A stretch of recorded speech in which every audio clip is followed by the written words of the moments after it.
ये है लिटकेन art works की प्रस्तुति। आज हम जिनसे बातचीत कर रहे हैं वो अपने क्षेत्र के मूर्धन्य साहित्यकार हैं। वरिष्ठ साहित्यकारों की पंक्ति में बहुत आगे इनका नाम आता है। साहित्य के अनेक विधाएं हैं, कहानी, कविता, संस्मरण, यात्रा वृतांत और व्यंग्य। ऐसे साहित्यकार जिनकी लेखनी कचोटती है, जिनकी लेखनी हमें सावधान करती है और वो लेखनी हमें आगे के लिए हिदायत देती है, मार्ग प्रशस्त करती है, तो यकीनन हमें उनको सुनना चाहिए और हमारा मन करेगा कि हम सुने। जी हाँ, ये हैं प्रोफेसर प्रेम जन्मेजय जो दिल्ली में रहते हैं। इनके बहुत सारे संकलन आए हैं, व्यंग्य संग्रह आए हैं। राजधानी के में गंवार 1978 में इनका आया जो बहुचर्चित रहा। धर्मवीर भारती, कमलेश्वर, हरिशंकर परसाई, निर्मला जैन, अजीत कुमार, कमल किशोर गोयनका जैसे वरिष्ठ रचनाकार जो कि उनके समकालीन हैं, इन्होंने इनकी रचनाओं को बहुत ज्यादा सराहा है। यहाँ तक कि नरेंद्र कोहली, सुधीश पचौरी, अवध नारायण, हरीश नवल जैसे वरिष्ठ साहित्यकारों ने इनकी रचनाओं को बहुत सराहा, बहुत उनके ऊपर टिप्पणियां की हैं। प्रेम जन्मेजय साहब, आपका स्वागत। सबको मेरा नमस्कार। आपका खुद का जो साहित्यक आपकी अभिव्यक्ति है, साहित्यक रचनाएं हैं, उन्हीं से हम शुरू करना चाहेंगे। 1978 में आपका पहला संग्रह आया। कैसा अनुभव रहा आपका जब वो आपकी एक ऐसी अवस्था थी जिसमें आप उस वक्त भी बड़े धारदार लिखते थे और वो पैनापन? आप देखिए, ऐसा है कि आपने पहले संग्रह की जो चर्चा की, तो भी पहला संग्रह जब आप काफी कुछ लिख लेते हो उसके बाद आता है और व्यंग्य संकलन आया राजधानी में गंवार। पर इससे पूर्व जैसे हर व्यक्ति करता है अपने शैशव काल में साहित्य के कविताएं भी लिखता है, वो कविता संकलन मेरा नहीं, पर मैंने कहानियां लिखी और उस समय कहानियां जो हैं नई कहानियां में भी प्रकाशित हुई। एक जिजीविषा पत्रिका थी, सारिका में जो है उस समय कहानियां प्रकाशित हुई और कादम्बरी में उस समय कहानी प्रकाशित हुई। पर मूलतः धीरे धीरे क्योंकि मैं कबीर से बहुत प्रभावित रहा, जिन्होंने पूरे समय को प्रभावित किया है और जिन्होंने मुझे व्यंग्य दृष्टि दी, इसी प्रकार से धीरे धीरे मेरी व्यंग्य दृष्टि जब सजग हुई तो मैंने भारतेंदु को पढ़ा। फिर मुझे एमए में पढ़ते हुए जो है जयशंकर प्रसाद को पढ़ा और उनका व्यंग्य नाटक ध्रुव स्वामी जब मैंने पढ़ा तो मैं व्यंग्य की ताकत, शक्ति को पहचान सका, जिसको मैं तब भी पहचानता था जब कबीर के माध्यम से जब मैंने देखा। तो एक क्या होता है कि कई बार ऐसी चीजें आपके धीरे धीरे आपकी पाठशाला बनती चली जाती है। तो व्यंग्य मेरे लिए पाठशाला बनी। तो धर्मवीर साप्ताहिक में जो कंद लेखन आता था, जिसमें उसमें परसाई लिख रहे थे, शरद जोशी लिख रहे थे, त्यागी लिख रहे थे, ये तीनों आप मानेंगे उस समय त्रयी थी। तो उन्होंने वो जो लिखना उनका शुरू हुआ था उसको पढ़कर एक पाठशाला बनी मेरी। और इसी तरह से 1968 में श्रीलाल जी ने राज दरबारी लिखा था, व्यंग्य की नई चुनौतियां सामने लेकर आया। राज दरबारी, परसाई जो है शरद जोशी मेरे मन की बात कह रहे और ऐसा लिखूं। तो फिर मैंने वो लिखना आरंभ किया। फिर धर्मवीर रचनाएं जब छपी और उसमें यही होता था कि लोग सब, चाहे वो पारिवारिक पत्रिका थी तो बहुत सारे लोग बैठे ख्यालों को सबसे पहले पढ़ते थे। राजधानी में गंवार बहुत चर्चित रहा। इस पर जब लिखा तो मुझे इस तरह से ऊर्जा मिली और मैंने व्यंग्य की राह पकड़ ली। और जैसा चित्रा मुद्गल जी का कहना है कि प्रेम जन्मेजय का तो ओढ़ना और बिछाना जो है वो व्यंग्य ही बन गया है। तो एक होता है कि आप एक जो मन आपको अच्छा लगता है उसी तरह से आपका लेखन आरंभ हो जाता है। और उस समय का समय मुझे लगा कि विसंगतियों से भरा हुआ समय है। मुझे लगता है कि आपने एक सवाल ये भी किया कि किस तरह से उस समय को लेते हैं। ये देखिए, मैं ये मानता हूँ कि आजादी से पहले का जो समय भारतेंदु का समय है या शिव शंभू के चिट्ठे उस समय लिखे जा रहे हैं, वो काल वो है जब हम राष्ट्र प्रेम की भावना से ओतप्रोत हैं, जब हम समाज में जो कुरीतियां फैल रही हैं उसके विरोध में जा रहे हैं, जब हम जो अपने आसपास का जीवन जो है, विशेषतः राजनीतिक व्यंग्य इतना नहीं है जितना आजकल लिखा जा रहा है, वो जो है जैसे भारतेंदु इस समय कहते हैं कि अंग्रेज राज सबे सुखकारी, तय धन विदेश चले जात ये ख्वारी। मतलब अपना ठीक है, सुख सब है, वो कोई राजनीतिक विरोध इस तरह का मुझे लगता है कि व्यंग्य जो है एक विवशता जन्य हथियार है। आपने परसाई की चर्चा की, नामवर सिंह, धर्मवीर भारती, कमलेश्वर, अज्ञे ने कुट्टी चाटन के नाम से व्यंग्य रचनाएं लिखी हैं। और मुझे कमलेश्वर का एक संकलन है गड़े मुर्दे करके, जिसमें उन्होंने चर्चा की है कि व्यंग्य कैसे लेखन एक विवशता है। और ये आप देखिए 1962 में आया था। तो कमलेश्वर उसमें लिखते हैं कि जब मैं इलाहाबाद छोड़कर दिल्ली आया और दिल्ली आते ही एक रचनात्मक शून्य में फंस गया था, क्योंकि तब तक लिखी कहानियों की भाषा, गति और फॉर्म आदि मेरे काम नहीं आ रही थी। सच्चाइयां इतनी उलझी हुई लग रही थी, उनका शोर समझ नहीं आ रहा था। और ऐसे समय में मेरी दृष्टि कहाँ टिकती थी? विडंबनाओं पर। अब मुझे लगता है कि अपने समय और परिवेश को समझने में प्राथमिक दृष्टि व्यंग्य की ही हो सकती है, और आज का समय भी ऐसा ही है। मेरा मानना ये है कि पहली हमारी विश्व सुंदरी रीता फारिया 1966 में बनी थी, पर 1994 में 2 विश्व सुंदरियां एक के बाद एक आई, और उसके बाद बाजार ने हमारे यहाँ आक्रमण किया जी। और हमारे यहाँ हर चीज धीरे धीरे प्रोडक्ट बनती गई। व्यक्ति सामाजिक, राजनैतिक, आर्थिक विडंबनाएं वो देखता है, और उन विडंबनाओं से वो कहीं ना कहीं उसको आघात लगता है, और तब वो व्यंग्य शुरू करता है, या उसके मन में ये लगता है कि नहीं, मैं कुछ ऐसी चोटिल करने वाली बात कहूं। देखिए, ऐसा है कि अगर आप, मुझे लगता कोई भी रचना अगर आप सायास लिखते हैं ना, तो वो रचना जो है रचना नहीं होती है, वो एक तरह का डिक्टेशन होती है जी।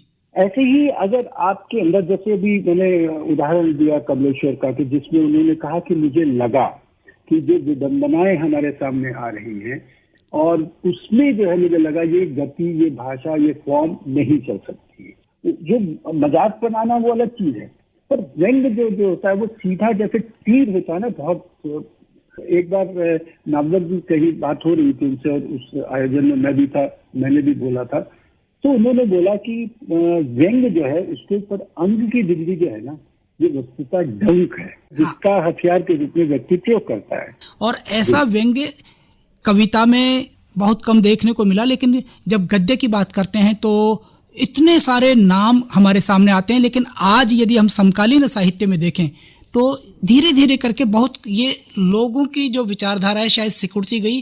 अच्छा व्यंग्य लिखने वाले कम होते गए, इस बात में सहमत हूँ। उसका कारण क्या है कि लोगों ने व्यंग्य को बहुत सरल रास्ता मान लिया, और फर्क नहीं किया लोगों ने कि व्यंग्य टिप्पणी और व्यंग्य रचना में अंतर क्या है।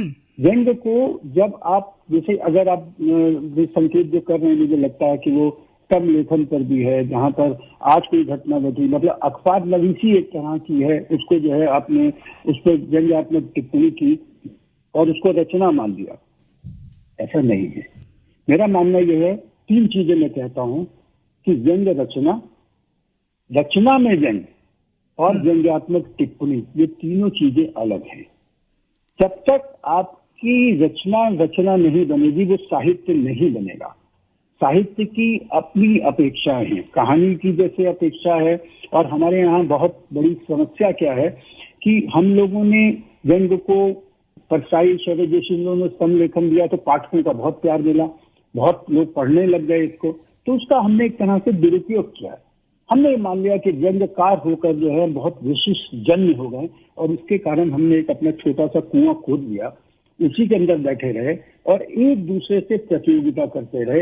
हम बाहर का आकाश नहीं देख रहे, हम कुएं से जो आकाश खंड दिखाई दे रहा है उसको देख रहे हैं, हम बाहर का आकाश नहीं देख रहे हैं। मेरा मानना यह है कि व्यंग्यकार सबसे पहले एक साहित्यकार है, और जो उसके साहित्यकार के सामाजिक सरोकार हैं, वही सरोकार जो है व्यंग्य लेखक के भी होने चाहिए।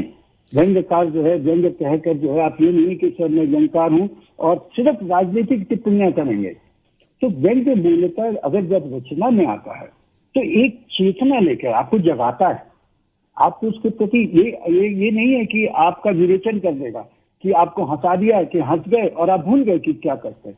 वो व्यंग्य रचना वही अच्छी होती है जो निरंतर आपको बेचैन करती रहे, कि बेचैनी की परतें जमाते रहे। सिर्फ व्यंग्य के साथ नहीं, कोई भी साहित्य की। आज क्यों हमें अभी भी कफन याद आती है। बिल्कुल। वो अपनी, आप देखिए किस तरह से वो बात करता है और अंत में जाके किस तरह से एक सवाल छोड़ के वो रचना हमारे सामने चली जाती है। तो मेरा मानना यह है कि जब तक आप व्यंग्य को रचना में परिणत नहीं करेंगे तो वो आप साहित्य की धारा के साथ नहीं चल सकते, आप साहित्यकार नहीं हो सकते। बिल्कुल, ये बात सही है। और आप कफन का जिक्र कर रहे हैं तो एक बहुत गहरी संवेदनाएं जगाती है वो कहानी। और इसी तरह से यदि हम जिक्र करें, हे अतिथि तुम कब जाओगे, जी जी, तो ऐसी चीजें, इसी तरह से आपकी भी जो रचनाएं हैं कहीं ना कहीं जो समाज पर चोट, उसके मन मस्तिष्क में चोट करती हुई और उसको बार बार कचोटती हैं कि हाँ ये सामाजिक विडंबना, विद्रूपता है, इसको कहीं किसी रूप में दूर किया जाना चाहिए, या ये हमारे भीतर समाई हुई है। अब आपने वो जिक्र किया, आप अकाल उत्सव पढ़िए कभी परसाई की, तो आपके रोंगटे खड़े हो जाएंगे। और दूसरा ये देखिए, मेरा ये भी मानना है कि व्यंग्यकार को बहुत सावधान होना पड़ता है। जैसे एक तलवार होती है, किस पर आक्रमण करना है, किस पर नहीं।